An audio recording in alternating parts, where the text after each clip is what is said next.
자, 이제 전 시간에는 우리 저 연건영 교수가 러시아 마피아 마피아가 아니라 마피아에 대해서 네. 1시간 넘게 강의한 것 같아요. 그래서 모처럼 오래간만에 강의 들었네요. 우리 홍 박사하고 나하고 모처럼 오래간만에 강의 들었는데 요즘에 강의 들을 기회가 없어서 강의 들었던 그런 때가 그립더라고 가끔은. 그렇죠. 원래 그런 거야. 강의를 하는 사람은 네. 강의를 들었을 때가 또 그리울 때가 있어요. 그죠? 맞아요. 그런 거 없어요? 우리 홍 박사도 강의 많이 하잖아. 강의하는데 아 들을 때가 좋은 거구나 이런 생각. 맞아. 강의 듣고 싶을 때가 있어 진짜. 저는 안 듣고 안 했으면 좋겠어요. 아예요? 아직 조금 더 있으면 지금 이제 강의 이제 하는 거에 맞붙여서 그런 것 같아요. 근데 내가 생각할 때 염 교수가 이제 강의 하는 것도 지칠 때가 됐는데. 근데 팔자가 뭐 입으로 먹고 살 팔자도 어떻게 입으로 먹는 건 여러 가지야 뭐. 아니 근데 사기성이 없어가지고. 여러 가지 있을 수 있는데. 비즈니스맨하고는 강의 아니 가끔은 강의하고 싶을 때가 있기는 해요. 그래서 강의하던 사람은 또 강의할 때가 행복할 수도 있어요. 그 순간이. 교수님 저도 왔는데 KF94 끼고 하니까 너무 힘들어요. KF94. 마스크를 쓰고 한다고? 네, 그럴 수밖에 없어요. 네. 지금 강의하는데 마스크 쓰고 해? 무조건 쓰고 해야 돼요. 그러면 저 엊그제 나 한 것처럼 줌으로 앉아서 하는 건 행복한 거네. 이제 대면 교육하는 데가 있어갖고 이제 코로나가 많이 안 터진 데는 마스크 쓰고 강의하기는 의사 전달도 잘 안 되고. 아까 교수님 에베레스트한 증명한 것 같아요. 맞아 그러겠어. 진짜 관악산 한 바퀴 넘은 거예요. 나같이 또 이 목소리 큰 사람들은 이거 해놓으면 호흡 가빠서 진짜 힘들어. 네, 힘들어요. 네. 큰일 났다 이거. 나 그래서 강의 하나 지금 저 다음 달에 하나 있는데 네. 2시간짜리 강의 잘 다녀오세요. 반 죽게 생겼네. 네, 잘 다녀오세요. 그거 잘 생각해봐야 되겠네. 하여튼 염 교수 한 1시간 강의하는 거 오래간만에 앉아서 옛 생각 나면서 들었어요. 근데 지금 이 시간은 또 우리 홍유진 박사가 약 1시간 가까이 되겠죠? 강의 한번 해주고 이제 염 교수하고 나하고 또 학생이 돼서 듣는 것도 괜찮을 것 같아요. 네, 오늘 보니까 우리 홍 박사가 준비한 게 자백의 심리학. 네. 이게 저번 주에 우리 홍 박사 그 사례 들어가지고 했잖아. 네 맞아요. 약혼 오거리 사건. 굉장히 그 댓글에 호응이 좋았어요.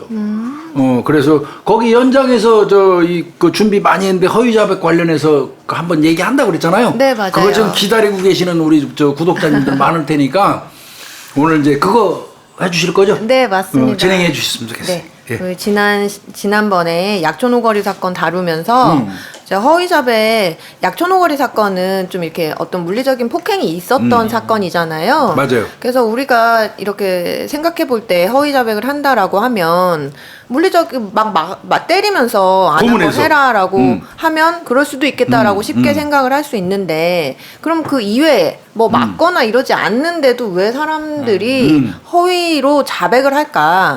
이제 요거를 오늘 조금 준비해봤어요. 우리가 자백이 왜 중요한가? 그러니까 자백이 통상적으로 형사사법 시스템 내에서 굉장히 증거의 왕이다 이렇게 취급이 됐잖아요. 증거의 왕이다. 그게 왜 그러냐면 뭐 안 한 사람이 했다고 얘기할 이유가 없지 했다고 얘기하면 당연히 했겠지 이렇게 생각하는 통념이 굉장히 강하다라는 거예요. 이거는 그렇죠. 우리 일반 사람들뿐만 아니고 법률 전문가들 역시 그렇게 생각을 한대요. 연구들에 따르면. 네가 안 했는데 했다고 할 이유가 없잖아. 불이익 받아가면서. 네, 맞아요. 그래서 그러면 이제 그냥 허위 자백 아니고 일반적인 다 뭐 진실 자백이든 허위 자백이든 다 통틀어서 그럼 자백을 왜 하는가에 대해서 좀 생각해 볼 수 있잖아요. 첫 번째는 자백을 그러니까 내가 그냥 하고 싶어서 하는 거예요. 근데 내가 왜 자백이 하고 싶으냐의 이유는 다양할 수 있죠. 그냥 나 이거 빨리 그냥 해치우고 자백했다고 하고 나 그냥 빨리 이거 치울래. 뭐 이런 생각이 들 수도 있고 아니면은 뭐 이렇게 얘기하면 조금 뭐 처벌을 감경해 줄까? 그 얘기하는 게 더 낫겠네. 뭐 이런 여러 가지 다양한 이유가 있을 수가 있겠는데 요거랑 관련해서는 좀 그런 거 있어요. 우리 그 심리학에서는 만족지연이라는 개념이 있거든요. 교수님. 지연. 만족지연. 그러니까 어른들은 그러니까 유아들 보면 엄마가 이거 사탕 줄 테니까 지금 너 요거 참아. 요거 지나가면 요거 다 하면 엄마가 사탕 줄게 이렇게 하는 거 있잖아요. 그러면은 이제 조금 나이가 들면 들수록 참잖아요. 지금 내가 요 때를 참으면 더 큰 걸 얻을 수 있어. 이거를 알게 되는 그때. 그러니까 애기들은 그런 걸 잘 못하죠. 그렇죠.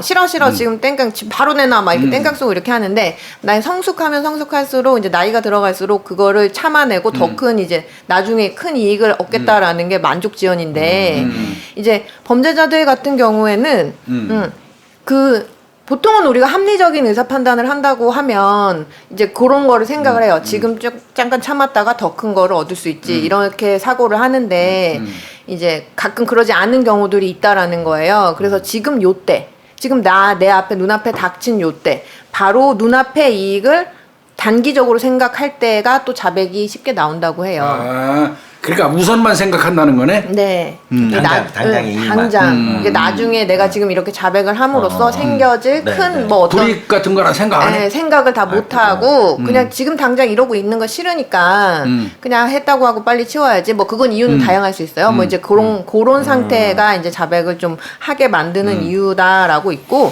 아니면 또 뭐 범죄자라고 하더라도 뭐 죄책감이나 뭐 그런 거 느끼는 사람들이 있어요. 죄책감? 그래서, 네, 죄책감이나 아니면 수치심 이런 것들로부터 벗어나고 싶을 때도 자백을 하게 될 수 있고 아니면 우리 이제 구독자들 다 아시는 것처럼 뭐 감금, 신문의 압박 이런 거 못 견딜 때 자백을 하게 되고 또 한 가지 이유가 있는데 이게 뭐 제가 이제 드린 걸로는 다양한 사회 심리적인 요인들이 작용했을 때라고 되어 있는데 이건 뭐냐면 예를 들면 대표적으로 뭐 내가 아이가 있는데 아이한테 부끄러운 아빠가 되고 싶지 않다.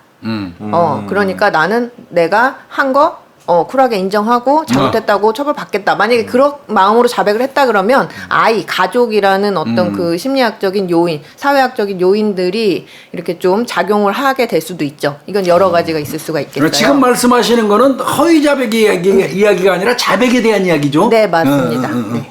그래서 이제 요런 이유들로 다양한 이유들로 이제 자백을 하는데 그러면 이렇게 자백을 했을 때 그게 언제나 진실이냐 맞는 자백이냐 꼭 그렇지는 않다는 거는 이제 너무나 잘 알려져 있을 그렇죠. 거예요. 그래서 뭐 대표적으로 그 약촌 오거리 사건처럼 좀 이슈가 됐던 사건이 그 화성 연쇄살인 사건 그 8차 사건이잖아요. 사건. 예, 그 윤모 씨가 허위 자백으로 네. 이제 이춘재가 자기가 했다라고 얘기하면서 이제 그렇게 된 사건들이 있잖아요. 요런 사건 요거는 국내뿐만이 아니고 요거는 이제 국내 사건이니까 많이들 아실 거라고 생각해서 제가 구체적인 내용은 넘어갈게요. 해외에도 이런 경우들이 있어요. 해외. 예, 해외에 굉장히 유명한 사건이죠. 그래서 아마 교수님들도 들어보셨을 텐데 일명 센트럴파크 조거 사건이라고 네, 그래요. 유명한 이건 네. 유명한 사건이죠. 네. 판례로도 유명해요. 예. 이게 1989년도 4월 달에 그 센트럴파크 미국 네. 뉴욕에 뉴욕에 있잖아요. 있죠. 예. 거기서 이렇게 왜 조거 사건이냐면 조깅 하던 여성이 거의 굉장히 무참하게 그런 모습으로 발견이 됐거든요. 온몸에 일단 다 옷이 안 입혀져 있고 나체 상태. 예, 피투성인데 뭐 두개골이 완전 산산조각 나고 왼쪽 안구가 돌출이 되어 있었다라고 해요. 거기다가 또 이제 그 자상을 한 5군데 정도 입었는데 피를 흘릴 거잖아요. 근데 바다 출혈했구나. 얼마나 많이 피를 흘렸냐면 몸의 한 4분의 3, 75%의 혈액이 다 바깥으로 네, 빠져나가 네. 있는 정도였다고 해요. 이거 굉장히 무차비한 그 폭행이나 이런 걸 당한 거잖아요. 강간도 당했죠. 강간도 당했어요. 그래서 이 피해자분이 너무 충격적인 사건을 받고 또 머리까지 다치셔가지고 기억상실증에 걸리신 거예요. 사건 당시에 기억을 못 하셨어요. 그럴 수 있어요. 그리고 이제 처음에는 말도 못 하셨대요. 아무튼 이런 사건이 생겼는데 이때 이제 요맘때 센트럴파크에 그 10대 애들이 엄청 모여다니면서 막 용의자들이 된 거지. 막 30-40명 정도씩 막 무리져 다니면서 막 이렇게 막 과격한 행동들 하고 지나가는 사람들 막 해코지하고 욕하고 막 그런 행동들을 한참 할 때였대요. 그래가지고 어찌해서 이제 잡았어요. 5명. 우리 이거 수원 그 노숙소녀 사건도 허위자백으로 유명한 사건이잖아요. 유명하죠. 그런 것처럼 14살에서 16살 정도 애들이 이제 물론 백인은 아니었겠죠. 예. 뭐 멕시칸이나 흑인 쪽 그 5명 청소년들이 잡혔는데 어찌됐든 간에 이 아이들이 다 자백을 했어요. 했다고. 네, 자백을 본인들이 했다? 네, 자백을 하고 수감도 됐어요. 그래서 청소년이니까 이제 청소년으로 받을 수 있는 최고형기 다 받았거든요. 근데 나중에 13년 지나가지고 진범이 사실은 그거 내가 했는데 이렇게 진범이 나타난 거예요. 아이고. 뭐 이거는 이제 범인이 아니면 알 수 없는 구체적인 내용들 당연히 얘기했겠고요. 예. 요것도 우리나라 그 약촌오거리 사건 재심 영화로 이제 된 것처럼 굉장히 그 센트럴파크 5 5명이어서 예, 그걸로 다큐멘터리 영화로도 제작되고 요즘 그 넷플릭스에 거기에서도 그들이 우리를 바라볼 때라는 이제 4부작 드라마도 있다고 해요. 최근 거. 그래서 이제 궁금하시면 굉장히 잘 그려져 있대요. 그래서 이제 이런 거 살펴보셔도 좋을 것 같고 어쨌든 이렇게 허위 자백의 사례가 이제 우리나라뿐만 아니고 외국에서도 굉장히 이제 많이 일어난다라는 거죠. 그러니까 아까 얘기했던 공원에 다니던 15에서 16살 사이에 멕시칸 흑인 아이들이 자백을 했다는 거죠. 네. 근데 진범은 나중에 잡았는데 네. 그 진범이라는 아이가 그렇게 잔혹한 아이고 네. 이제 그 얘기죠. 네네. 근데 혈액의 75%가 빠져나갔다고 그랬는데 그 사람이 생존은 했나요? 거의 기적적으로 생존했어요. 네. 쓰레기예요. 나쁜 놈이야죠. 야, 그러면 걔들도 이제 청소년 애들이 자백했다. 네. 그런데 진범은 나중에 잡혔다. 그러면 그 경찰관들은 고문한 건가요? 아니면 그 뭐죠? 14시간에서 한 30시간 정도 이제 구금해놓고 그 사이에 자백을 받았다라고 해요. 그거 쉽지 않은 일인데. 5명인데. 네, 5명인데 근데 이제 웃긴 게 이게 굉장히 비슷한 패턴으로 나오는 건데 이때 또 아이들이 얘기를 하긴 하죠. 이때 여기 있었던 건 사실이거든요. 현장에? 네. 근데 그러니까 뭐 비슷한 얘기는 할 수 있을 거잖아요. 근데 서로 다 제가 하는 거 봤다. 얘는 제가 하는 거 봤다. 얘는 제가 하는 거 봤다. 분리신문하면서 그런 식으로 간 거지. 이런 식으로만 거의 나왔지. 내가 했다. 이거는 사실 없었다고 해요. 그러니까 5명 중에서 하나의 약한 고리를 깨가지고 그 다음 사람한테 제가 얘기했는데 막 네가 했대. 그럼 얘는 아닌데요. 네. 제가 했대. 이거거든요. 그래서 결국은 이제 그렇게 해서 이것도 나중에 뭐 요거 가지고는 근데 진짜 요건 약간 사족인데 그 13년 만에 나타났다는 그 진범 있잖아요. 레이지더라고. 네, 레이지. 그 사람이 진짜 진범이 맞냐? 아니다. 얘네 센트럴파크 그 5명 애들이 아닌 것 같지만 진짜 진범이다. 이게 논란이 또 계속 있었어요. 근데 그건 DNA로 그때 강간 사실이 드러나지 않았나요? 레이즈? 예, 그거는 아마 안 드러나고 그래서 조금 계속 논란이 그래서 이 그 전 대통령이 미국 트럼프 대통령이 요 당시에 약간 보수 이게 약간 정치적인 문제랑 섞여서 보수 진영들이 아니다. 얘네 처벌해야 된다. 얘네 무죄 아니다. 센트럴파크 애들 무죄 아니다. 이런 식으로 해서 막 신문 광고도 내고 그랬대요. 도널드 대통령이 그 당시에 어쨌든 처벌해야 된다. 논란이 네. 있었던 거네 이게. 조금 논란은 있었는데 그래도 뭐 뉴욕 시장이 우리나라 돈으로 이렇게 4,100만 달러를 주겠다라고 이제 고생을 했으니까요. 보상으로? 네, 보상? 보상으로 주겠다. 아무튼 그렇게도 했다고 해요. 자, 이런 것처럼 국내외에서 이제 굉장히 많이 일어날 수 있다라는 거예요.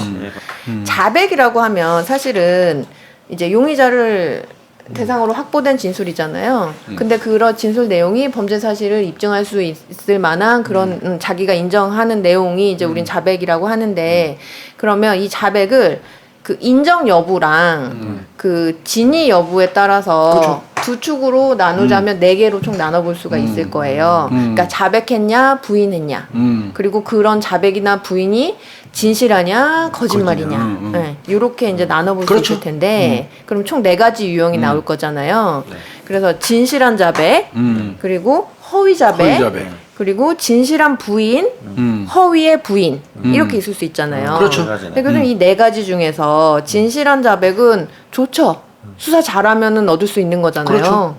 증거 잘 모으고 해가지고 그렇죠. 자백 받아내면 완전 땡큐인 거잖아요. 굿이, 그리고 진실한 부인이랑 허위의 부인 역시, 그러니까 진실한 부인을 하는 사람이라면 예를 들면 굉장히 억울한 사람, 결백을 밝히죠. 네, 결백을 막 밝혀야 되는 사람의 입장, 그리고 허위의 부인은 해놓고 안 했다라고 지금 나쁜 오리발가하는 시기네. 사람이잖아요. 그래서 부인 같은 경우에는 수사 잘하면 밝혀질 수 있는 거예요. 그러니까 요점은 뭐냐면 진실한 자백, 진실한 부인, 허위 부인은 수사를 잘하면 나올 수 있는 거예요. 다 해결이 될 수 있는 문제예요. 근데 여기서 나머지 하나, 허위 자백은 뭔가 문제가 생기면 나타나는 거예요. 그죠? 안 한 걸 했다라고 하니까 억울한 사람이 생기겠네. 예, 이 허위 자백이 나타나는 과정은 뭔가 문제가 있는 거예요. 그러면 수사를 하는 과정에서 무고한데 억울하게 막 내몰리는 용의자들이 있다는 거는 우리가 일반적으로 생각하잖아요. 그 대표적인 게 그 화성 연쇄살인 9차 사건도 좀 그렇더라고요. 구차 어린애. 예, 그 14살 김모양이 그 이제 아직 시신도 못 찾았죠. 예, 맞아요. 이게 보니까 제가 너무 많더라고요. 찾아보니까 이게 수사 대상이 됐던 예. 사람이 뭐 열차에 뛰어들어서 저 극단적인 선택을 한 것도 있었고 네. 여러 가지 이거 상당히 많았어요. 지금 거의 뭐 막 여러 명이 나오는데 다 맞- 아니었잖아요. 네, 근데 이 맞아요. 사람들 다 잡아다가 막 얘기하라고 막 그렇게 윽박 지르고 이렇게 해가지고 그렇게 했는데 이거 가만히 보면 굉장히 많이 여러 명을 갖다 그랬는데 나이가 다 어리더라고요. 맞아요. 공통적으로 막 한 10대 후반 이렇게 어린 사람들을 대상으로 했다는 점이 약간 특징으로 보였어요. 근데 어쨌든 결국 이렇게 수사하면서 무고한 사람들 데려다가 막 윽박 지르고 물론 뭐 이 사람들이 자백을 안 했으니까 이제 허위 자백 안 했으니까 좀 다행이긴 했는데 그 대신 고통 많이 당한 거. 고통을 당하는 거잖아요. 이렇게 잘못된 방향으로 수사를 하게 되면 자백 얻으려고. 자, 그러면 이런 자백이 얼마나 많이 나타나는가? 실제적으로 비율로 우리 이제 수치상으로 전반적으로 자백을 한다라고 하면 보통 어느 정도 자백할 것 같다고 생각하세요? 사건에 관해서 네. 용의자들이 자백하는 용의자들이? 정도. 한국에서 일반적으로 한국은 내 생각은 뭐 80에서 90%는 자백하지 않나? 거의 다 하는 것 같다라고 거의 그 정도 생각하신다고요. 하지 않을까요? 한국에서는? 맞아요. 이게 나라마다 조금 다른데요. 시스템이나 이런 절차 때문에 조금 다를 수 있는데 영국 같은 경우는 이제 뭐 허위 자백이든 진짜 자백이든 전체 용의자가 자백하는 비율이 한 60% 정도 된다고 해요. 오래 잘 버티네. 많이 나오네. 60%. 그리고 미국은 한 뭐 연구마다 주마다 조금씩 달라가지고 그런데 한 45%에서 55% 정도. 미국이 지었구나. 미국이 조금 적고 일본이 90% 정도 된다고 해요. 맞아요. 그러니까 우리나라하고 비슷할 거예요 이게. 예. 그래서 일본은 약간 그런 게 있대요. 그러니까 범법을 뭐 저지를 때는 저지르는데 이게 잡히고 나면 되게 국민적인 그 여론에서 나쁜 놈, 되게 저 해서는 안 되는 짓을 한 되게 수치스러운 인간 이렇게 보는 경향이 있대요. 근데 그렇게 해갖고 잡히기까지 했는데도 이제 오리발 내밀면 더 인간 쓰레기처럼 이제 취급이 되는 거예요. 살벌하다. 그래서 잡히면 그냥 이제 거의 90% 10명 중에 9명은 자백을 한대요. 그게 우리나라랑 일본이랑 비슷하지 않나요? 네. 공동체 사회가 익숙한 사람들은 일단 죄 짓고 난 다음에는 그 뒤에 더 비난 안 받으려고 자백하는 경향이 있거든요. 예, 맞아요. 맞습니다. 그래서 이게 어떤 그 사회 문화적인 맞아요. 그 배경 그리고 야, 미국 놈들 세네. 시스템적인 부분들도 우리나라가 이제 대륙법 따랐으니까 독일에서 일본 오고 일본에서 우리나라 오고 이런 식으로 이제 흘러왔잖아요. 그래서 절차적인 부분도 비슷한 부분이 있어서 우리나라도 교수님 말씀하신 것처럼 1990년대쯤에는 이제 기소된 사건 중에서 90%가 자백을 했대요. 근데 지금은 약간 또 시대가 많이 지금은 바뀌잖아요. 개인적인 사고가 네. 많이 발달했지. 네. 이제 쭉쭉 까는 사람들이 있을 걸 끝까지. 그럼요. 맞아요. 죽는 날까지. 네. 네. 그래서 우리나라가 이제 2000년대 들어와서 보면 지금도 2010년대 때도 보면 한 40% 정도 와, 된다고 그렇게 해요. 줄었어 갑자기? 그렇다고 해요. 드라마를 많이 봐서 그렇지 뭐. 증거가 명백해도 뭐 끝까지 오리발 내밀잖아. 그런 뻔뻔해진 경우도 사람이- 있으니까요. 뻔뻔해진 사람이 많아진 거네. 맞아, 그런 거네. 그러면 이렇게 전체 자백의 비율이 이 정도 되는데 그러면 허위 자백은 얼마나 많이 나타날까? 이제 우리나라만 얘기를 놓고 보면은 당연히 과거에는 조금 더 많았겠죠. 이거 근데 조금 저는 이거보다 더 많았다고 생각해요. 그래서 90년대 수치가 한 20-30% 정도 됐다고 해요. 허위 자백이. 예. 뭐 90년대 넘을 것 같은데? 저도 약간 그렇게 생각이 드는데 뭐 통계 수치상 그렇다고 하고 이제 2000년대 이후부터는 한 10% 정도다 이렇게 보고 있어요. 자, 그러면 이 허위 자백이 과거에는 때리고 막 뭐 욕하고 묶어놓고 막 고문하고 이런 것 때문에 가능했던 시대였잖아요. 또 그렇죠. 시대적인 배경이. 자, 그런데 그러면 왜 그런 거 없이도 자백을 하느냐, 요거를 좀 본격적으로 우리가 이제 좀 살펴볼게요. 허위 자백 없을 거라고 생각한다고 말씀드렸었잖아요. 우리 일반적으로 생각하기에 허위 자백 그럼 잘 할 안 리가 할 없지. 거다. 왜 불이익 처음 받으면서 거짓말로 자백해? 라고 이제 그런 인식이 있다고 말씀드렸는데 어떤 연구에 따르면 경찰 수사관들이 본인이 이렇게 막 윽박지르고 해서 허위 자백 받아놨잖아요. 그렇게 받아놓은 그 경찰 수사관조차 그게 허위 자백이라고 잘 생각을 안 한대요. 저놈 했으니까 왜 여기 사실이라고 했겠지. 생각한다 이거지. 자기도 약간 긴가민가해서 확실하지 않은데 막 고문해가지고 강압해가지고 받았잖아요. 그 진술 했다라는 진술. 그럼 그거를 허위라고 생각을 잘 안 한대요. 대표적인 게 이근환이에요. 네. 그 대표적인 게 이근환입니다. 이근환이는 어떤 그 정치적으로 뭐 그 기타 등등 이게 왜곡돼 있는 머리 상태에서 본인이 고문하고 해가지고 그 사람이 그 이야기하는 게 진실이라고 믿은 사람이에요. 자, 그래서 이제 물리적인 폭행이 없어도 어떤 그 신문 상황이라는 게 굉장히 어떤 고도의 심리적인 전략들을 이렇게 사용을 해서 이제 행하면 허위 자백이 충분히 발생할 수 있다라는 거예요. 그래서 허위 자백도 유형을 좀 나눠볼 수 있어요. 그래서 크게는 3가지 정도로 분류될 수 있다라고 허위 해요. 자백의 유형? 예, 유형이 있대요. 허위 자백에도.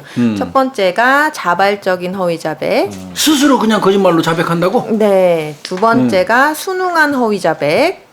세 번째가 설득된 허위 자백이에요. 이해는 나는 순응한 허위 자백이나 설득된 허위 자백은 이해가 가는데 일견 네.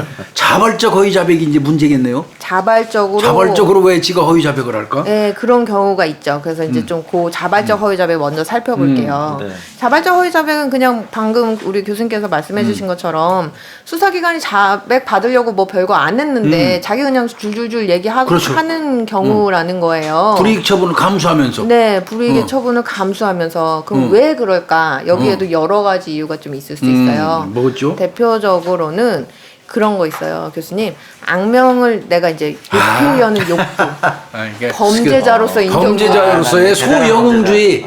네. 내가 범죄자의 지존이야. 이거. 그런 경우 있을 수 있잖아요. 우리 간혹 보잖아요, 이런 경우들. 그 유영철이네. 네, 맞죠. 응? 네, 맞아요. 그 정남규 사건에서 왜 이문동 살인 사건 맞아요. 있었잖아요. 그거 저 정남규가 죽였는데 유영철이 지가 죽였다고 하고 들어가서 정남규가 열받은 거 아니에요. 내 네. 거를 유영철이 훔쳐갔다고. 네, 내가 죽였는데 왜 지가 죽였다고 하냐고. 그 뭐 둘 사이에 묘한 그 경쟁 의식이 네. 있었다라고 있었어요. 하죠. 네. 뭐 더 죽여. 내가 그 정남규가 13명 정도 죽이고 유영철이 21명 정도. 그러니까 밝혀진 것만 그 정도잖아요. 네. 그래서 악명을 높이려는 욕구. 예, 그런 것 때문에. 원보현이가 33명 이상 죽여서 유영철이를 이런 거 하려고 그랬다는 거 아니야. 그것도 비슷하겠네. 예, 그런 욕구들 때문에 자백을 하는 이유. 자발적으로. 전리품을 자랑하는 거네, 저기. 네. 전과를. 맞아요. 또 다른 욕구. 네. 요거는 약간 어떤 그 심리장애나 정신질환의 측면일 수 있어요. 현실이랑 그 실제랑 혼동해갖고 잘 구별 못하는 경우들이 있거든요. 정신장애의 문제상. 그러면은 막 내가 상상해가지고 내가 누구 죽였다 우리 생각했는데 실제로는 아무것도 안 한 건데 경찰 찾아가서 저 누구 사람 죽였어요. 뭐 이런 경우들도 있긴 있거든요. 있어요. 이건 외형적으로는 사실이 아니니까 허위의 자백이 되는 거죠. 자발적으로. 애매겨요 그런 거. 그러니까요. 일선에 와가지고 내가 사람 죽였다고 자기 묻 오는데 가자고 그래갖고 쉴 데 없이 산을 며칠 동안 판 적도 있어요. 배 죽여버리고 싶더라고 진짜. 결과는 아무것도 없고요. 아이 그냥 간 거야. 나중에 보니까 간 거예요. 근데 갔는데 간 거를 눈치 못하는 식으로 간 사람들 있잖아. 있죠. 에? 있어요. 그러니까 진실되게. 누가 막 얘기하고. 일견 봐가지고는 그 사람이 좀 이게 의식 이상하다는 구조가 거를, 별나라에 있는 거라는 생각을 못해 우리가. 그건 나 진짜 개 따라가가지고 우리 형사들 동원돼서 산에 가가지고 며칠 판 적 있어요. 깨구리 한 마리 못 찾지. 아무것도 없죠. 아무것도. 그 나중에 연결해갖고 또 가족하고도 연락이 안 돼가지고 저 주소가 저쪽 호남 어디였는데 연락이 안 돼갖고 일단은 파고 보자. 근처 우리 동네 와서 그 죽여서 묻었다니까 그 파느라고 애쓰면서 한편으로는 저쪽으로 알아보면 연락이 영 안 되는 거야. 어렵게 연락이 됐는데 거기서 가족이 아이고 내 동생 이건데요. 좀 그런데요. 그런데요. 아유 이거 죄송해서 어떻게 그게 한두 번이 아니에요. 대전청에도 가서 했었고요. 그걸 알고 보니까 대전청에서 많이 봤더라고. 아유. 우리처럼. 그거 딱 그거 요나네. 있을 수 있다. 있어요. 그거 네, 맞아요. 정신장애에 의한 허위자백이 있을 수 있다. 네. 그래 간유형 들어가겠다 이거. 이게- 당해봤네 나도. 생각보다 없을 거라고 생각하지만 있어. 지금 교수님도 실제로 있네. 그래 맞아. 이게 이제 허위 자백인 거죠. 네. 그리고 또 다른 이유는 다른 범죄에 연루됐는데 그냥 조금 더 경미한 거 알리바이용으로. 아하. 큰 걸 덮으려고 작은 걸. 네. 네, 그래서 일부러 교도소 가는 놈들. 네. 네. 어. 근데 이제 실제 본인이 안 한 건데 뭐 어디서 네. 주워듣든 뭐하든 해서 제가 했어요 그거 이렇게 음. 어디 가서 강간살인 해놓고 그 비슷한 시간대에 이제 안 잡힌 뭐 그냥 단순절도 사건 있으면 그거 제가 했어요 그냥 이렇게 그래서 해버리고. 들어가 버리게. 네 그런 경우 있고 악의적이네. 또 이 자발적인으로 허위 자백하는 아주 큰 이유 중에 하나가 남았어요. 진범을 돕고 보호하려는 의도. 아하, 총대 멜내고 네. 총대. 네. 그렇게 해야지 쉽게 이해가 돼. 내 부모님이 뭐 자식 죄 뒤집어 쓰는 네. 맞아. 네. 그 허위자백 유형이 그럴 수 있다. 네. 안타깝네. 맞네. 그 유형이 실제로 있네. 맞네. 네. 예. 그리고 이거 이렇게 되게 우리가 감정적으로 아름답게 보이는 거 아닌 경우도 많아요, 교수님. 조폭들. 맞아. 그렇지. 조폭들 자기보다 매는 더 이렇게. 그 새끼들 항상 총대 매는 거. 그러면 아주 당당하게 찾아갖고 그거 제가 했어요. 제가 죽였어요. 이만 근데 이러잖아요. 조폭이 들어와서 하는 거 절대 안 믿어 우리. 그 수사관들이 근데 이렇게 자기네들이 뭔가를 해서 자백을 얻어낸 게 아니고 갑자기 누가 대뜸 와가지고 그럼 안 믿지. 했다고 하면 잘 안 믿는다. 아예 안 믿죠. 조금 전에 그 조폭 얘기하셨는데 조폭 중간짜리 정도가 들어와갖고 그 사건 제가 했습니다 하고 자수하잖아요. 그러면 형사들이 그러니 앉혀놓고 조사 받으면서 다른 한 팀은 걔 바로 위에 있는 걔 그 휴대폰 기지국 위치부터 알리바이 깨기 시작해요. 총대 매는 거라고 인식하고 있기 때문에. 그렇죠. 예. 그 안 믿습니다 수사기관에서. 그죠. 잘 안 믿으려는 경향이 예. 있다라고 해서 요거 관련해서 작년에 요거 약간 비슷한 사건 요런 그런 게 유형으로 있었나요? 있긴 있었어요. 근데 예. 요게 이제 결론적으로는 뭐가 이제 이유가 좀 안 밝혀지긴 했는데 우리가 좀 추정 가능한 내용들이 좀 있어서 2020년 인천에 작년이네요? 있었던 일인데요. 그 76세 맞아. 노모가 자기 이제 100kg가 넘는 자기 아들을 네. 너무 술 먹고 이렇게 많이 먹고 해서 힘들게 한다고 내가 죽였다 이렇게 했던 사건이 있잖아요. 술병으로 때리고 목 졸라 주겠다는 그 내용. 그래서 뭐 검찰은 20년 구형을 구형을 했는데 판결에서 무죄 선고 났거든요. 네, 맞습니다.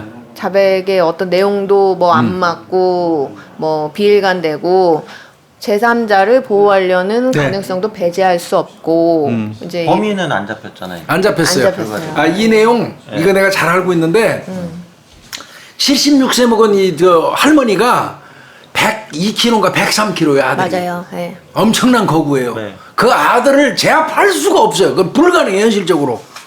그럼에도 불구하고 술 마시고 들어와서 아들 머리를 자기가 그 소주병으로 때렸다는 거예요. 이 소주병으로 사람 머리 때리는 건 해보지 않은 사람이 할 수 없어요. 실행 불가능해요. 그리고 난 다음에 아들이 기절을 해서 그 다음에 목을 졸라서 살해했다는 거예요. 수건으로. 네, 수건으로. 근데 그건 가능하지 않아요. 네. 그리고 서르골골 줘도 안 나왔어. 그래서 이제 이게 뭐 그 자백에 의해서 난 경찰에서도 이거 참 답답하기는 한데 기소를 했거든요. 네. 그러고 이제 뭐 구형까지 했는데 이거 무죄 떨어졌는데 아직 안 드러났지만 법원이나 수사기관에서 생각하는 용의자는 있던 걸로 있죠. 내가 알고 네, 있어요. 따로 있는데 이게 예. 이제 뭐 무죄가 난 사건이어가지고 저희가 뭐 어떻다 이제 말 말씀드리기가 못하죠, 이제. 조금 예. 그렇지만 이 내용 네, 알아요. 네. 예. 그러네. 네. 이게 그 유형이 들어가겠다. 이게 이런 것들이 자발적인 허위 네. 자백의 유형이다. 이렇게. 그러니까 이것도 우리가 단정을 하나죠. 허위 자백이라고 얘기해서는 안 되고 네, 맞습니다. 허위 자백의 유형에 들어갈 가능성도 유형이 높다 있다. 이렇게 얘기해야 되겠죠. 네, 맞습니다. 예, 그렇게 얘기해야 될 것 네, 같아요. 네. 예.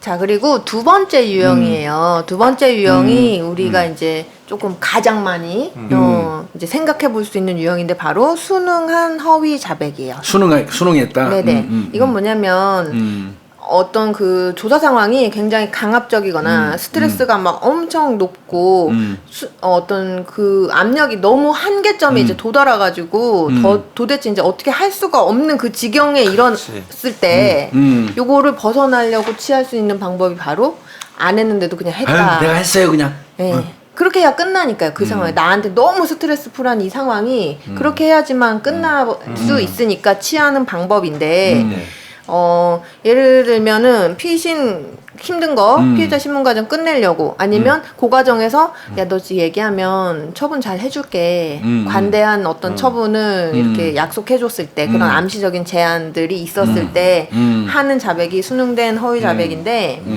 본인이 알아요. 이게 내가 안 했는데 했다라고 얘기한다는 거. 스스로 알겠지. 이걸 모르고 다른 이제 남은 유형은 모르는 경우도 있거든요. 그래서 이거는 내가 안 했지만 지금 이 상황 너무 버티지 못해서 혹은 지금 얘기하면 나 죄 깎아준다고 얘기해가지고 이렇게 얘기하는 게 더 낫겠지라고 하면서 하는 이제 유형이에요.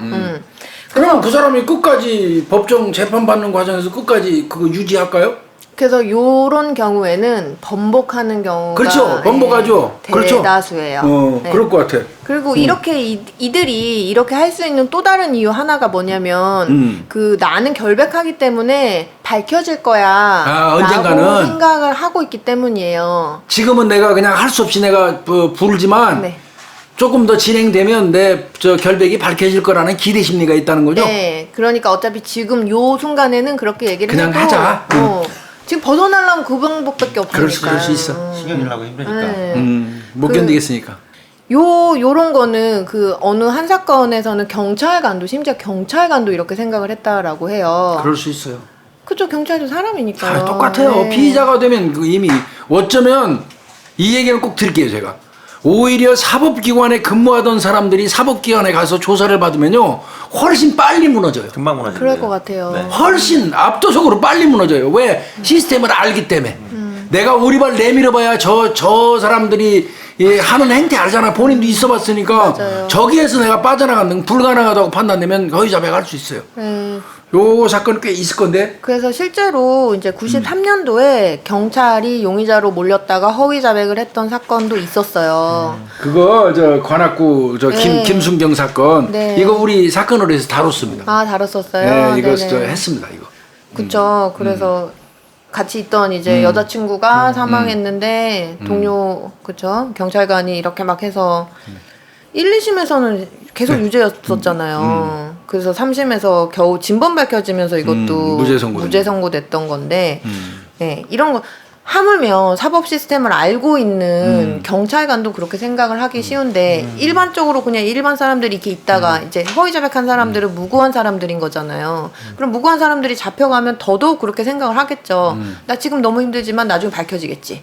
일단 얘기하고 보고 나중에 맞아요. 가갖고 저 아니에요 이렇게 하는 그 유형. 구금 상태에서 신문을 한다는 거는 가둬놓고 막 그 신문을 하잖아요. 고립돼 있고 그래서 굉장히 스트레스 풀하죠. 그리고 심한 경우에 뭐 잠도 안 재우는 경우도 있고 음식물도 제대로 이제 공급하지 않는 경우, 제공하지 않는 경우도 있고 이렇게 하다 보니까 굉장히 스트레스, 불안감, 불쾌감 이런 것들이 유발될 수밖에 없잖아요.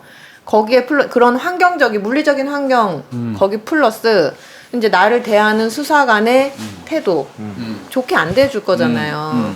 굉장히 계속 적대적이고 내가 말하면 다 클레임 걸고 똑바로 얘기하라 그러고 안 믿어주고. 안 믿어주고 나를 되게 막 쓰레기 취급하면서 막 그런 태도, 눈빛, 뭐 말투, 손짓 하나 다 굉장히 공격적인 태도잖아요. 그러니까 그런 상황에서 얼마나 스트레스를 많이 받겠어요. 이 상황을 빨리 벗어나고 싶은 마음밖에는 이제 안 드는 그런 상황이 되는 거예요. 그래서 이런 심리적인 강압은 뭐 어떤 하나의 요인이 아니라 예를 들면 계속 잠을 안 재워서 이 사람이 허위 자백을 했다. 아니면 뭐 계속 물을 안 줘갖고 뭐 허위 자백을 했다. 이게 아니라 그런 모든 요인들이 다 섞여서 결국에는 사람이 어떤 그 개인이 감내할 수 없는 한계점에 도달했을 때 이제 나타나는 게 허위 자백이다 이렇게 알려져 있는데요. 요때 또 뭐를 하냐면 굉장히 암시적인 제안들을 한다라는 거예요. 뭘 암시라도 제안. 뭐라 하냐면 이게 부정적인 어떤 자극들, 불쾌감이나 스트레스를 주는 부정자극만 계속 주는 게 아니고 거기에 플러스 자, 너 너무 힘들지? 너 이거 잘 얘기하면 너한테 좋은 거 생길 수 있어. 즉 긍정 자극이잖아요. 이런 것들을 근데 대놓고 이제 예전에는 대놓고 했다면 지금은 그렇게 못 하잖아요. 그거를 은근슬쩍 이렇게 흘리는 거예요. 계속. 유추할 수 있게. 은근히. 네, 이게 이제 굉장히 암시적인 제안이라고 하는데 요거랑 관련해서는 그 피암시성을 높인다라고 우리가 이렇게 이야기를 하거든요. 그러니까 내가 안 했으면 내가 안 했는데 너 했지 이렇게 하면 아니 이렇게 해야 되잖아요. 근데 너 했지 이렇게 하면 내가 했나? 그렇지. 너 한 거 같은데 계속 난 내가 생각해봤을 때 너가 한 거 같아. 잘 생각해봐. 이렇게 하면 했다고 얘기해야 되나? 이런 식으로 이게 이제 그렇게 생각하는 사람들이 피암시성이 높은 사람들이에요. 이게 그래서 대체로 아이들이에요. 예, 맞아요. 아이들이에요. 아주 대체로 아이들 그리고 조금 인지적인 능력이 조금 결여되어져 있는 사람들, 지적 장애 그리고 정상 성인들이라고 하더라도 굉장히 수능성 높은 사람들이 있어요. 네, 내가 스캔 좀. 연 교수가 그래? 옛날에- 그 유형이야? 옛날에 저기 수업 시간에 떠드네 손 들어 그랬는데 아무도 안 드는 거야. 그랬더니 니들 중에 손 안 들면 다 죽여버릴 거라고 제가 손 들어갖고 맞았죠. 몇 번 그랬어요. 그건 바보야. 내가 떠든 것 같더라고. 아니 그건 바보야. 선생님 날 쳐다버릴게. 나는 이거 자랑은 아니지만 난 어렸을 때 떠들었다고 전부 책상 위에 가서 무릎 꿇고 손 들으라고 그러면 끝까지 안 올라갔어. 난 안 떠들었는데 올라가서 하는 게 싫어가지고. 근데 지금 지나고 나서 생각하니까 그거 정말 적절하지 않은 건데 그렇게 고집이 셌어요 내가. 내가 객관적으로 생각해갖고 나는 안 떠들었는데 손 들을 이유가 없다고 생각이 들어서 안 했어. 내가 생각해서 떠들은 게 맞으면 올라가서 손 들었는데 그것 때문에 많이 맞았어요. 인생이 고달팠죠. 이거 많이 엮이겠네. 그래서 이렇게 지금 전혀 문제가 없는 뭐 지적이나 뭐 어떤 심리 상태 문제 없는 성인이더라도 맞아요. 이런 수능성의 정도 차이에 따라서도 피암시성을 굉장히 영향을 크게 받을 수 있다라는 거예요. 맞아요. 성격이 영향을 미친다는 예, 거네. 그래서 사실은 이렇게 어떤 신문이나 이 인터뷰는 이거는 비단 교수님 그 어떤 그 피해자 신문 아니더라도 피해자 면담할 때도 굉장히 유의해야 되는 부분이에요. 아이들 뭐 대상으로 피해자 조사할 때. 피해자 조사하거나 뭐 이제 그렇게 할 때 그래서 우리가 반복 질문, 유도 질문, 암시 질문 이런 거 하지 말아야 되는 이유가 피암시성이라는 것 때문에 그래요. 이것 때문에 진술에 영향을 미칠 수 있는 점이 굉장히 클 수 있다라는 거죠. 근데 원래 있잖아요. 피해자 진술에 가장 신빙이 있는 진술은요. 경찰관의 진술은 가장 짧게. 피조사자는 길게. 맞아요. 이 조사하는 사람이 질문을 엄청 길게 너는 그때 어디서 어디를 갔다가 어떻게 하다가 누구를 우연히 골목에서 어떻게 마주쳤고 그때 걔가 화를 내길래 네가 어떻게 했지 이렇게 확 써가지고 질문을 하는 거는 맞아요. 그거는 기본적으로 질문에서 끝난 거예요. 그거 아니에요. 그거는. 맞습니다. 그냥 간단 명료하게 그 질문하고 대답하는 사람이 길게 한 조서를 그러니까 우리 조서만 읽어봐도 어떤 그 진술 조서의 어떤 그 신빙성을 가늠할 수 있거든요. 네. 지금 아마 우리 홍 박사가 말씀하신 내용이 피암시성하고 연관이 되는 거예요. 네, 맞습니다. 그래서 이렇게 뭔가 외부 요인, 그러니까 질문도 외부 요인이잖아요. 이런 것들에 영향받지 않은 되게 이렇게 순수한 진술을 받으려면 방금 교수님 말씀하신 것처럼 그거 개방형 질문이랑 폐쇄형 질문이라고 하잖아요. 그날 있었던 일 다 얘기해 주세요. 이렇게 하면은 말을 길게 할 수밖에 없겠죠. 쭉 얘기해야 되는데. 근데 뭐 그 차 색깔이 노란색이었나요? 이렇게 하면 그냥 네 아니요 이렇게만 대답을 하면 OX 하면 안 돼. 그럼 무슨 정보 얻을 수 있어요? 그 차 색깔이 노란색 아닌 것만 우리가 알 수 있지. 무슨 색깔이에요? 그러면 그게 모르잖아요. 그래서 정보를 잘 확보하려면 교수님 말씀하신 것처럼 개방형 진술하라고 권고를 하고 있죠. 네. 그래서 우리 허위 자백 사건들 대표적으로 유명한 사건들 있잖아요. 약촌오거리 사건, 저번 주에 네, 네. 수원 노숙소녀 사건 보면은 10대 아까 그리고 그 화성 사건에서도 그 10대들 좀 많았다라고 했잖아요. 네, 그 네. 이유가 물론 뭐 그때는 때리는 경우도 있었지만 때리지 않아도 이렇게 하는 게 계속 암시적으로 얘기하는 거예요. 너 그때 거기 있었던 거 내가 그렇게 생각이 드는데 잘 생각해봐. 그거 어떻게 됐는지 생각 날 것 같은데. 뭐 이렇게 하면 생각 안 나는데. 봤어? 이러면 예, 본 것 같아요. 이렇게 이제 되는 거예요. 맞아. 자꾸 들으면 암기가 또 되잖아. 자꾸 들으면 또 암기가 되고 그 네. 과정에서 슬쩍슬쩍 저기 사건 관련된 정보들도 이렇게 제공을 흘려주고. 하니까 그게 이제 가정교사식 신문이라고 그래갖고 경찰에서 또 이 축출돼야 되는 신문 방법인데 징계민계 되고 가정교사식 신문행위라고 그러는데 뭐냐면 이렇게 얘기해요. 너 가장 단적인 게 포천 여중생 매니큐살인 사건이에요. 자백 받아서 검거했다고 그래갖고 내가 날로 갔어요. 잡았다고 그래서 갔더니 좀 상태가 안 좋아. 근데 그 사람 조사 받은 내용을 읽어보니까 이런 식이에요. 너 마티즈 끌고 댕기잖아. 그건 사실이에요. 내가 마티즈 가지고 있습니다. 넌 막 그날 마티즈 끌고 가다가 여중생을 탁 쳤잖아. 아닌데요? 그럼 옆에 있는 사람이 이 새끼가 그러면 네. 이제 네 받아. 그리고 그 아이가 떼굴떼굴 굴러서 땅에 그 논둑 밑으로 떨어지니까 네가 트렁크에 실었잖아. 그걸 질문을 그렇게 해요. 그러면 걔가 아닌데요. 그러면 또 옆에서 그러면 네. 결국은 경찰이 짠 시나리오에 의해서 가정교사식으로 이렇게 조사를 받아간 거예요. 그 조서는 그건 진짜 사실은 형사처벌 받아야 돼요. 형사처벌. 그렇죠. 이건 심각하죠. 나 그때 경찰 고만두는 줄 알았어. 그래서 저 교수님 제가 미국의 인터로게이션 책을 본 적이 있는데 그 중요한 게 있어요. 뭐냐면 수사관은 절대 소설가가 되면 안 된다. 번역을 하면. 그게 원칙으로 나와요. 큰 문장으로. 그래서 난 처음에 뭔가 했더니 과정을 설명하지 마라. 걔한테 과정을 거꾸로 설명하도록 얘기를 해야지. 당연한 거지. 네가 왜 과정을 설명하냐. 설명하잖아 그거. 가정교사식으로. 그러면 소설가가 돼야지. 그래, 맞아. 그건 법정 진술로 가치가 없다 이런 얘기를 나왔거든요. 그래서 진술조서 단계에서부터 걸르는 어떤 그런 시스템도 이제는 좀 개발을 우리 저 홍 박사 같은 사람들이 개발해야 돼. 네. 요즘 경찰이 그래서, 진술조서. 네, 맞아요. 그 뭐 이렇게 초기 진술 확보할 때 요즘 그냥 약간 그 매뉴얼처럼 이게 사실은 사건 내용이랑은 상관없이 그냥 그게 무슨 일이 있어서 이거를 이제 확보하는 게 좀 중요하니까 약간 매뉴얼화도 사실 가능할 수 있거든요. 예. 그러니까 개발해야 돼. 예, 그런 거 개발도 이제 막 논의되고 뭐 그래야 될 것 같아. 그러고 있더라고요. 진술조서 딱 읽어보는 순간 이거는 이 진술조서는 안 되겠다 싶은 게 있어요. 내가 봐도 그런 거를 걸러내는 시스템을 개발을 좀 해보세요. 그래서 이제 보시면 잠깐 설명드리면 뉴욕 경찰 같은 경우에 객관식 질문, 이게 주관식 질문 이렇게 표현하는데 객관식 질문이 교수님하고 홍 박사님에게 매뉴얼. 그러니까 육하 원칙이 다 들어가잖아요. 그게 다 물어봐요.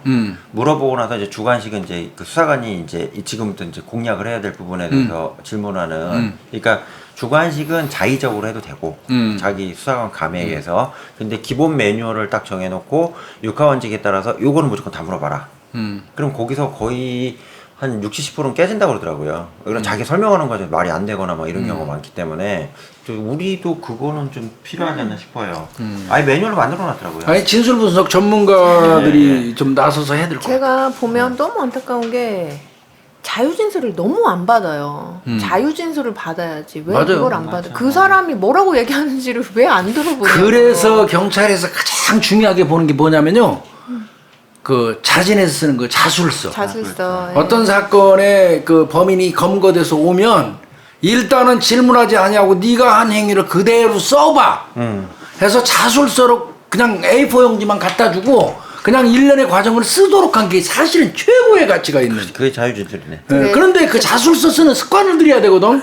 형사들이 귀찮거든. 그러니까 안 받는 경향이 있는데 자술서 꼭 받도록 해야 돼요. 자술서 받는 것도 오염되지 않는 진술을 확보할 수 있는 굉장히 좋은 방법이 될 수 있죠. 예. 그래서 이제 어쨌든 이제 피암시성 얘기하다가 막 흘러왔는데 그러니까 피암시성 가다가 그 피암시성이 요게 정말 피암시성 때문에 얼마나 이런 이상한 진술이 사실이 아닌 진술이 나타날 수 있는지를 아주 단적으로 보여주는 사례가 우리나라에서 있었어요. 그게 뭐죠? 좀 유명한 사건이었는데요. 2007년도 사건이었어요. 2007년도에 보령 여중생 실종 사건이 있었는데요. 교수님도 아마 다들 아실 거예요.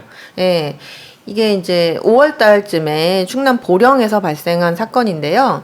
이 집에 이제 형제가 5명이었다고 해요. 부모님 2분이랑 형제 5명 이렇게 있는데 큰언니는 이제 성인이어서 외지에서 살고 나머지 형제들 4명이랑 부모님이랑 같이 이렇게 살았는데 둘째가 셋째를 죽여서 둘째가? 예. 둘째가 딸이고 셋째도 딸이었는데요. 둘째가 셋째를 죽여서 엄마가 둘째랑 같이 셋째 시체를 유기했다. 야산에 갔다 완매장했다. 야산에 갔다가 뭐 숨겼다. 이렇게 얘기됐던 사건이었어요. 근데 이제 나중에는 이제 결론 먼저 말씀드리면 살아 돌아왔거든요. 멀쩡하게.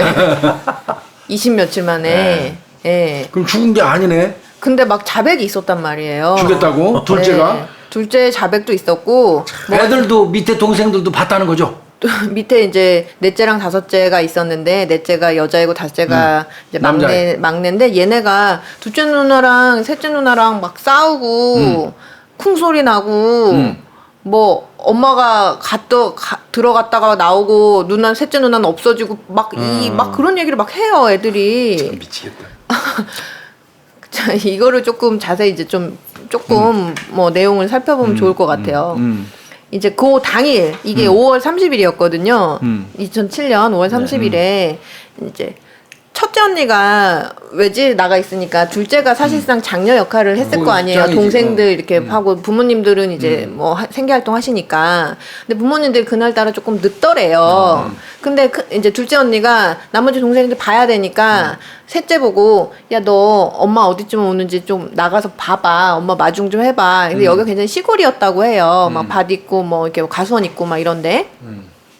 그 길로 이제 나가가지고 애가 없어진 거예요. 셋째가 없어진 셋째가 거예요? 없어진 엄마 거예요. 엄마 마중 나갔다가? 예. 그러니까 가족들이 막 찾아 헤맸겠죠. 찾아다가 이제 없으니까 실종 신고도 했어요. 그래서 근데 이 굉장히 조그만한 동네에 시골에 여자애가 없어질 데가 없거든요. 사실 거기가 막 도심이면은 막 어디 막 나가서 놀고 막 하느라고 좀 늦게 들어오는 거 아니야? 뭐 이렇게 할 텐데 그러지 않았어요. 그러니까 이게 혹시 해코지를 당한 게 아닌가? 살인 사건. 예, 그러면 살인 사건이잖아요. 그걸 좀 염두에 두고 했는데, 근데 또 사람들이 막 많이 다니고 막 많이 접하고 이러면 여러 사람을 좀 의심했을 텐데 이게 조금 가족이 의심받은 이유구나. 가족이 좀 이상하네. 아, 이렇게 생각이 들었었나 봐요. 한계가 있으니까 가족을 네. 의심했구나. 그래서 뭐를 했냐면 계속 그 집을 계속 살펴본 거예요, 경찰들이. 근데 이제 뭐 어른들은 이렇게 조금 이렇게 뭐야 왜 저래 뭐 하면서 왜 보세요 막 이렇게도 의견 표현을 못 하고 따라다니지? 하잖아요. 못 따라다니잖아요. 근데 뭘 했냐면 요 집 그 넷째가 이제 초등학생 그리고 막내도 초등학교인 막내는 이제 5학년 막내는 이제 막 1학년이었어요. 네, 네. 그러니까 애기들을 졸졸 쫓아다니면서 계속 본 거예요. 그러니까 애기들이 며칠 동안 이렇게 그 경찰들을 봤으니까 좀 이제 낯설지는 않을 거잖아요. 아, 친분이 이제 형성됐네. 네. 라포가 형성. 라포 형성됐나? 어떻게 보면 그 정도는 아니지만. 예, 이제 얼굴도 조금 안면도 익숙해진 거지. 납작하고 예, 그렇게 해가지고 막 뭐 학교도 따라다니고 도서관도 따라다니고 아마 사탕도 공장, 사주고 그랬을 놀이터, 거야. 예, 아이고. 막 쫓아다니면서 이 넷째 딸이 초등학교 5학년, 다섯째 아들이 초등학교 1학년이었다고 해요. 그래서 이제 막 있으면서 애들한테 물어본 거예요. 야, 그때 언니들끼리 무슨 일 있었어? 둘째하고 셋째 사이에. 예, 너 봤어? 너 그때 집에 있었어? 너 봤지? 이렇게 이제 물어본 거예요, 애들이. 이제 뭐 하여튼 그렇게 하다가 둘이 싸웠는데 그날 언니들끼리 싸웠는데 이런 애가 툭 그 말을 한 거예요. 그치. 근데 경찰은 왔다 했겠다고. 네. 그리고 이제 동네 사람들도 탐문을 했는데 뭐 원래 그 자매가 둘째랑 셋째랑 좀 뭐 좀 싸우고 사이가 안 아이, 좋았다. 그 나이에 그 그러지. 나이 무조건 싸우지. 그러니까요. 둘 다 10대인데 언니가 고3이고 그 없어졌다는 그 셋째가 중학생이었어요. 그럴 중학교 수 있지, 1학년. 뭘. 그러니까 한참 싸울 때잖아요. 싸울 텐데. 그런데 이제 셋째가 없어졌는데 언니랑 싸웠다라는 말을 그날 있었던 애기들한테 이제 들은 거예요. 옳다구나 싶었죠. 그래가지고 계속 둘째가 셋째 때렸니? 이런 말을 이제 이거 다 유도 질문이거든요. 네. 때렸니? 오염되네. 셋째가 그래서 넘어졌어? 다쳤어? 이런 말들을 계속 구체적인 진술을 유도하면서 반복 질문을 한 거예요. 이게 이제 아기들은 피암시성이 높으니까 네. 그러다가 종국에는 이제 6월 8일 정도 됐을 때 6시 오후 6시경이었다고 해요. 그 넷째가 집에 있었는데 걔를 데리고 이제 계속 쫓아다니면서 얘기 계속 들었잖아요. 그렇죠. 네. 유도질문 계속 하면서 그러니까 애가 맞춰서 얘기했을 거잖아요. 이제 그걸 이제 딱 팩트로 만들어야 되니까 애를 데리고 집에 있는 애를 데리고 가요 경찰서로 넷째 여자애를. 네. 그래갖고 여경 1명, 남경 3명이 계속 번갈아 가면서 너 얘기해봐. 여기 막내도 있었잖아요. 너 막내가 다 얘기했다? 너 쿵소리 나가지고 가보니까 셋째 누나가 누워있고 뭐야 막내는 8살이니까 더 어리잖아요. 그러니까 더 막 구체적으로 얘기를 한 거야 애가. 막내는 막내가 얘기하기를 코에다가 손 이렇게 대보니까 숨소리도 안 났다, 숨을 안 쉬었다고 그런 얘기했어. 그러니까 너도 사실대로 얘기해. 요 둘 중에 비교해 보면 막내는 그냥 막 막 얘기한 해가고 거네. 비교적 넷째는 조금 이렇게 했는데 걷다 대고 이제 너 막내가 다 알겠다 이렇게 하니까 너 얘기하니까 그러니까 얘도 이제 그때부터 술술술술 나오는 거예요. 처음에는 그런 일 없었다라고 하다가 술술술술 이제 한데 처음에 애가 잘 안 얘기하려고 하니까 계속 너 거짓말하면 안 돼. 너 학교에서 배웠지? 너 학교에서 거짓말하면 벌 받는다고 배웠지? 이런 식으로. 예. 그래갖고 어쨌든 쭉쭉쭉 얘기를 하고 누나랑 그러니까 둘째 언니랑 셋째 언니랑 싸웠는데 둘째 언니가 셋째 언니를 밀쳤고 그 셋째 언니가 결론은. 탁 자빠지면서 머리 쿵 소리가 났고 보니까 숨을 안 쉬었고 그리고 나서 언니가 나가서 엄마를 데리고 오더니 엄마랑 둘째 언니랑 어디를 갔다. 그리고서는 셋째 누나를 데리고 갔다. 그리고 셋째 누나는 안 오고 엄마랑 둘째 누나만 왔다. 그럼 어디다 유기하고 왔다는 얘기네 이제. 엄마는 사체유기범이 됐네. 그렇게 되네. 네, 엄마. 사체유기범 졸지에 사체유기범이 된 거예요. 근데 2007년도라도 그때 보호자 미성년자 조사하려면 보호자 네. 입회하도록 돼 있는데 네. 그거마저도 네, 어겠네요. 엉망진창이죠. 엉망했네. 자, 이렇게 해서 이제 둘째가 했다라는 이제 진술이 확보가 됐잖아요. 됐네요. 예. 이제 그러면 뭐예요? 이게 둘째도 고등학생이죠. 미성년자예요. 그렇지. 이제 걔가 이제 범인이라고 보여지잖아요. 걔도 이제 데려가 걔도 조사했겠네. 데려갔죠.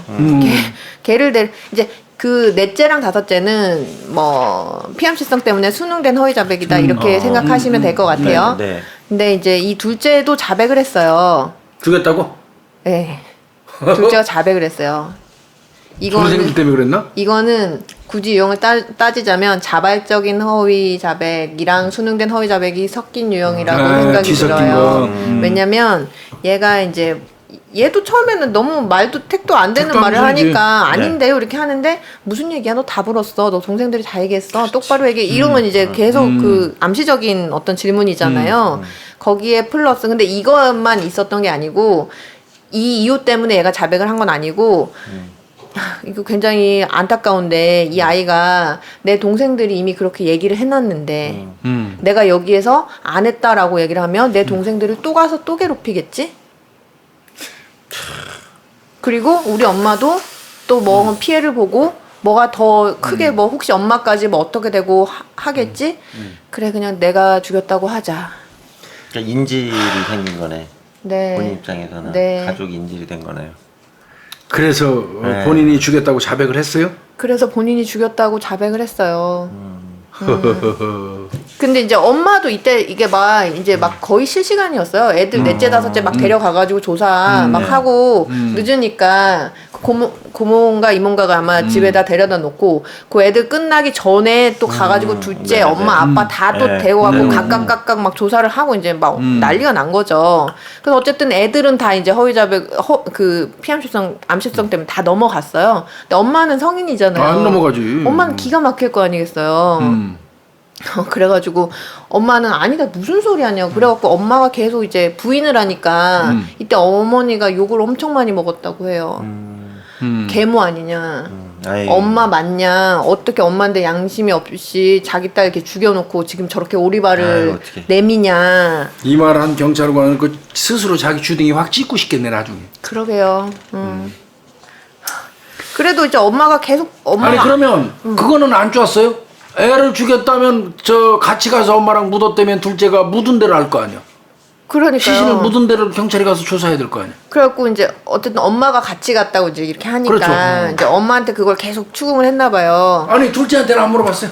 둘째는 이제 뭐 어디 잘 뭐 엄마랑 같이 갔다 이제 엄마가 이렇게. 운전하는 대로 갔구나. 네. 왜냐면 그것도 말을 할 수가 없잖아요. 묻는 어디를. 데가 없으니까 모르니까. 엄마 네. 핑계 대야죠. 그러면 아 그래 애는 잘 모를 수 있겠다 이렇게 생각을 할 수도 있잖아요. 근데 엄마한테 엄마한테 대라. 계속 그러니까 근데 엄마도 너무 계속 계속 그렇지. 반복이었을 거잖아요. 했지 안 했다 했지 안 했다 계속 이거니까 진이 빠져가지고 엄마가 그 어떤 인근의 산에 같이 갔어요 경찰이랑. 아무데나 됐구나 아무데나. 아무데나 된 거야 그러니까. 그래갖고 이때 엄마 심정이 가서 파보면 아무것도 안 나올 거니까 그러면 알겠지. 이게 아까 결백한 사람들은 그 심리. 밝혀보면 알겠지 이런 마음이 나타나는 그래서 하도 그러니까 그래 갑시다 어딘지 모르겠지만 당신 원하는 대로 가시오 이렇게 했겠죠. 그 나올 리가 있습니까? 애가 없는데 안 죽었는데 그러면 영장 신청 못 할 텐데 그 경우는 시신이 없잖아요. 그래서 영장 신청 없다는데. 절대 안 되거든. 영장 구속영장을 청구한 거 자체가 웃긴데 못해요. 신청을 못했죠. 시신이 못해요 없으니까. 아예 못해요. 그거. 그래서 근데 계속 의심을 했나 봐요. 그래서 집 주변에 계속 이렇게 잠복하면서 계속 관찰을 했대요. 이 그리고 집을. 하여튼 시신만 나와라 그러고 있었겠지. 그러면서 산도 막 그 동시에 또 막 뒤지면서 뒤지게 고생만 했구만. 자 그러다가 이게 헛웃음이 나오는 사건이죠. 그러다가 애가 없어진 지 22일 만에 애가 돌아옵니다. 그냥 어디 갔다 왔대 진짜. 근데 그러면. 실제로 애가 어디 막 자기 혼자 놀러 갔다가 막 가출하고 이런 게 아니고 실제로 납치를 당했었대요. 엄마 마중 나갔다가 엄마 마중 나갔다가 납치를 당했다. 네, 납치를 당해서 그 30대 그 남자였는데요. 이모 씨 32세에 이모 씨한테 납치가 돼서 이거 인적사항 나온 거 보니까 납치한 새끼 잡은 거네. 예. 근데 이 사람이 왜냐면 발목에다가 수갑을 애를 채워놓고 그 장롱 안에다가 아이고야. 애를 넣어놨었대요. 근데 되게 약간 특이하긴 한데 이 32세 이모 씨가 그 아이 돌아오던 날 그날에 이웃 일가족 3명을 살해했다고 해요. 살해하고서 자기 도망가면서 그냥 얘는 그냥 풀어줬대요. 이 사건 찾아봐야 되겠는데? 보령에서 이런 사건이 있었나? 이거 찾아볼게요. 다음번에. 네. 그러면서 애가 이제 뭐 무사히 뭐 이제 돌아왔다라고 이제 이렇게 이게 이렇게 얘기해요. 둘째가 허위 자백을 한 이유에 대해서 네. 이렇게 이야기를 해요. 당시 집안에 큰 일이 났고 주변 마을에 온갖 흉흉한 소문이 다 나 있었다. 그날 엄마가 찾아보라고 그 실종된 동생을 자기가 내보냈잖아요. 나 엄마 근지연이가. 봐봐. 그 자책감, 죄책감에 내가 너무 괴로웠다. 내가 내보냈는데 내 말 듣고 내 동생이 없어졌으니까. 네. 그 나한테 책임이 있다. 그냥 이렇게 그 생각을 소리구나. 한 거예요. 그리고 거짓말을 했던 그 다른 동생들 넷째랑 다섯째 걔네한테도 피해가 갈까봐 내가 자백했다. 아이고. 거짓말 자백했다. 그리고 설령 만약에 이게 뭔가 잘못되더라도 내 동생은 안 죽었으니까 내 동생 돌아오면 이게 다 해결될 거다라고. 적어도 이렇게, 죽이진 않았으니까. 네, 이렇게 생각을 했다라고 해요. 아씨 진짜 속상하네 이거. 이 사건 찾아볼게요 제가. 네, 그래서 이런 사건, 그러니까 지금 이 사건이 단적으로 아주 그냥 그 아동들 대상으로 피암치성이 얼마나 그 허위의 진술을 해줄 수 있는지를 엄마까지도 그렇게 됐으니까 좀 보여주는 사건이었고 이런 패턴이라고 생각하시면 될 것 같아요. 그래서 수원 노숙소녀 상해 사건도 이제 마찬가지였고 그 안성 강도살인 사건. 네, 안성 강도살인 사건은 아마 그렇게 많이 알려지지는 않은 사건인 것 같아요. 근데 이 사건은 제가 알아요. 좀 간단하게 얘기하자면 2009년도 사건이에요. 이것도 예. 5월 달이었는데 안성시에 그 어떤 한 원룸 뒤편에서 30대 남성이 구타당해 폭행당해서 사망을 결국 했어요. 쓰러져 있어 병원에 옮겼는데 결국 사망했거든요. 빡치기 당한 거예요. 그래서 이제 이때 이제 그 20, 30대 남자 3명이 나타나가지고 돈 내놔라 이렇게 했는데 내가 돈 없다고 하니까 폭행했다라고 진술을 한 다음에 사망을 하셨어요. 이 피해자분이. 그럼 이분이 말한 게 맞잖아요. 20, 30대가 맞는 거죠. 3명이 그랬다라고 했는데 그 인근을 가봤대요. 그랬더니 담배꽁초가 4개가 발견이 됐더라는 거예요. 2009년이니까 유전자 충분히 분석할 수 있잖아요. 그걸 채취해보니까 그 당시 인근에 그 고등학교에 재학 중이던 송군 당시 17살이었다고 해요. 네. 걔 이제 침이 묻어 있었겠죠, 담배꽁초에. 그래갖고 걔를 잡아다가 또 막 족친 거예요. 그러니까 두세 명이 더 있어야겠네. 그런데 이제 공범이 공범이. 있어야 됐잖아요. 그래서 얘가 이제 허위 자백을 했어요. 내가 했다. 그럼 너 공범이 있는데 대 이렇게 하니까 대요, 자기 친구를. 그게 누구냐면 같이 담배 피는 애들이야. 거기가 담배 피는 장소였거든. 네, 애들끼리 맞아요. 모여 숨어서. 거기에 스팟처럼 애들이 이제 모여서 잘 안 맞아, 보이는 이 사건 숨이 된 알아요. 데니까. 그러니까 담배꽁초를 던진 게 그냥 범인이 돼버린 거네. 네. 근데 합리적이잖아. 내가 나한테 자백하라고 그러는데 두 명을 아무나 대야 되는데 될 사람은 같이 담배 핀 사람이 제일 맞잖아. 그렇죠. 그때 거기 있었던. 그러니까. 하지도 않았는데. 이 사건은 우리 저 경찰 수사연수원에서 교본으로 쓰고 있어요. 아, 이거요? 교본으로. 이따위 수사하지 말라고. 이런 개 같은 수사하지 말라고. 그쵸, 맞아요. 이게 교본으로 쓰는 사건입니다. 이게. 얼마나 잘못하면 이렇게 안 한 애를 나만 혼자 했다는 예, 것에서 나아가서 안 한 애까지 이렇게 끌어들인 거야. 끌어들일 수 있는 것까지 야기할 수 있다는 아주 심각한 그러네. 그런 피해가 있을 수도 있고 이제 두 번째가 조금 길었잖아요. 허위 자백 유형 중에서 나머지 세 번째가 설득된 허위 자백이에요. 사실 저는 요게 가장 좀 이해가 안 될 거라고 생각이 들어요. 우리 구독하시는 분들이 보시고 뭐 그런 경우도 있어? 이렇게 생각이 드는데 뭐냐면 이런 어떤 심리적인 수사 어떤 전략들을 막 써서 용의자가 그러니까 무고한 결백한 용의자죠. 용의자가 자기 기억을 막 의심을 하다가 아 내가 했구나 이렇게 생각하는 거예요. 최면 상태에 빠뜨리는구만.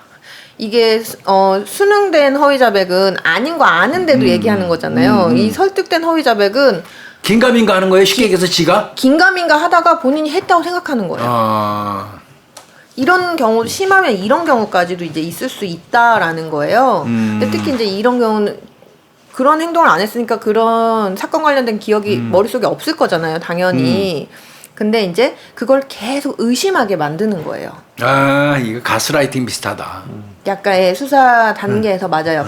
그 짧은 시간 내에 그러니까 자기 기억을 자기가 의심하게 만들어서 순간적으로 자꾸 기억을 왜곡시키는 거지. 내가 그랬을 수도 있겠구나를 가스라이팅 비슷한 네, 거예요. 이렇게 하는 거예요. 일단은 제일 먼저 하는 게 뭐냐면 자기 자신의 결백함을 의심하게끔 만드는 거예요. 그렇죠. 너 정말 그렇게 기억하는 거 확실해? 아닐 수 있는데 너 그때 술 먹었지. 너 그때 자서 얼마 안 돼. 너 정신과 약 먹었지. 너 우울증 약 먹지.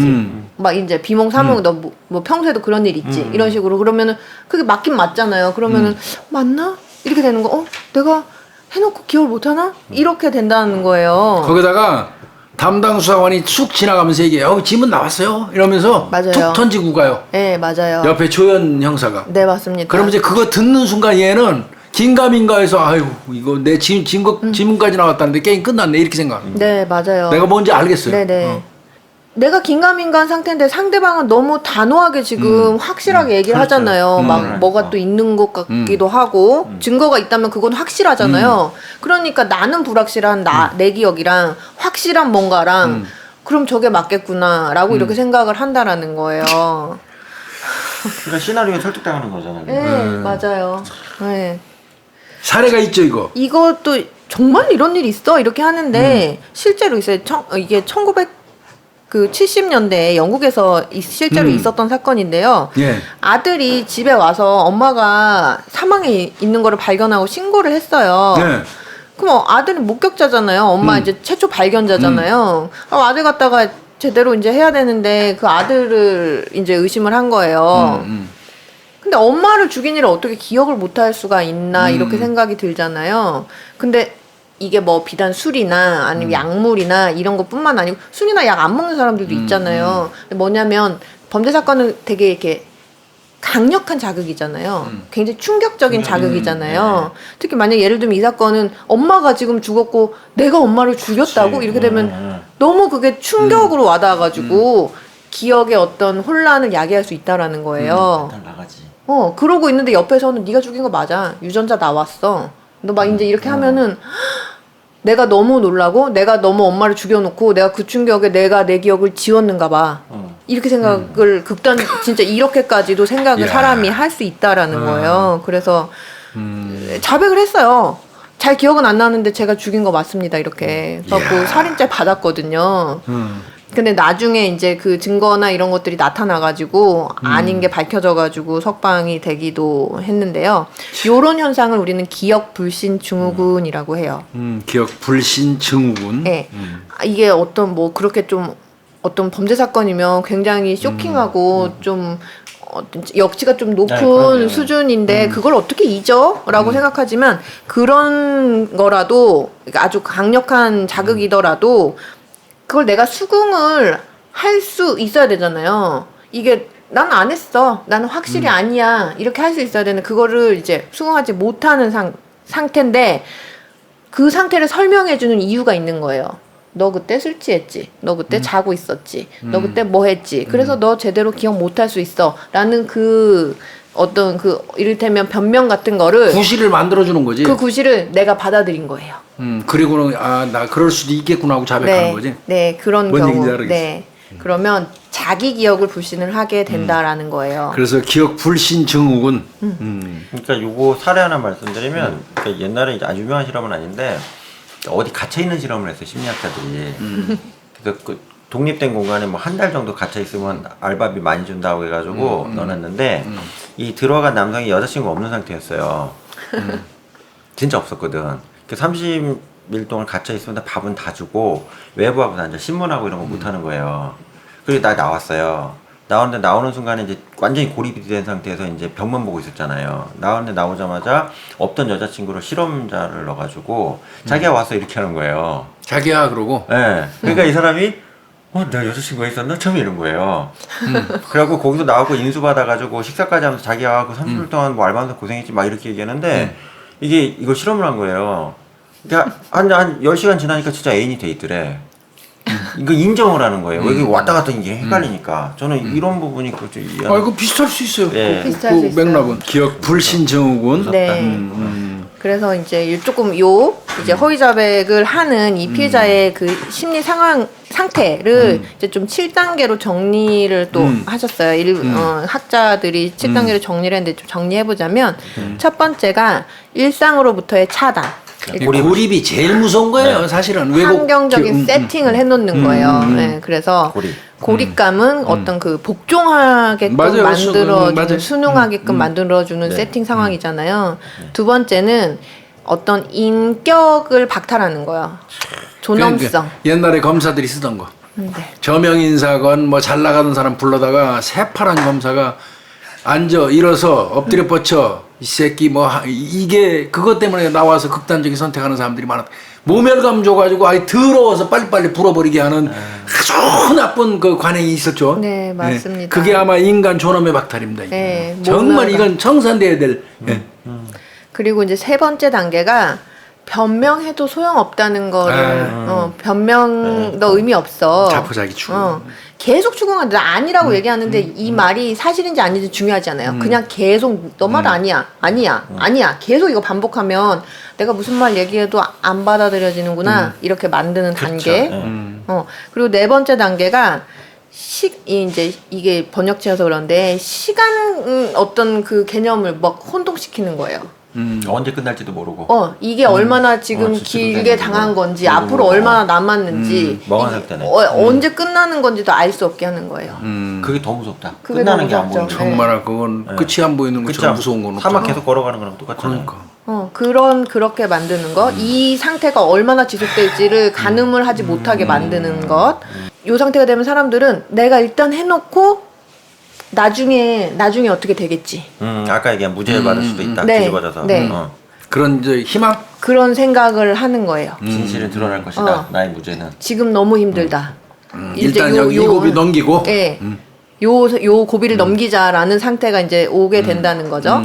그리고 나서 이제 처벌의 비현실감이라고 해서 뭐냐면 내가 일단은 형식적인 거잖아요. 실질적인 게 아니잖아요. 그러니까 그냥 막 찔러 놓은 거지. 이게 나중에 실질적으로 오면 나를 어떻게 처벌하겠어? 사실이 아닌데. 이런 상태에 다다른다고 해요. 어차피 모르겠다. 맞아. 이렇게 나올 이제 때도 요런 모른다. 상태.